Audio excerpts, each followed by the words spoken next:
Κατάλαβα. Πάτησα.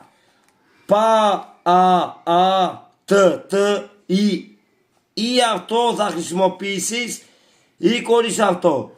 Σίγμα ή αυτό ή αυτό. Αλφα αυτό. Λοιπόν, τέλος. Αυτό είναι, αγόρι μου. Αυτό είναι. Πάτησα.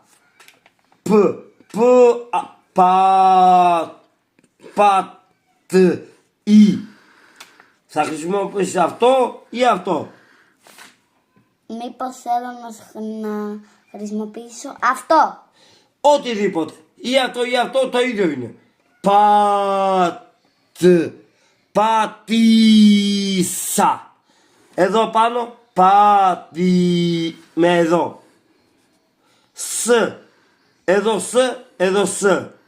Ποιο θες να χρησιμοποιήσεις, το ίδιο. Λοιπόν, κάνουμε ένα κύκλο. Οπ. Τέλος. Ναι. Πάτησα. Πάτησα. Ελληνικά. Αγγλικά. Το ίδιο είναι, αγόρι μου. Πάτησα. Σα.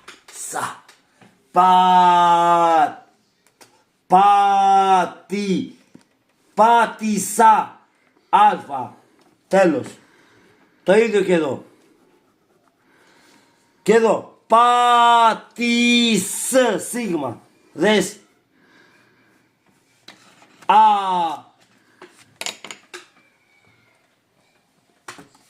Τι διαφορά έχει εδώ. Πες τη μαμά σου τώρα τι διαφορά έχει εδώ. Που έχει με πολύ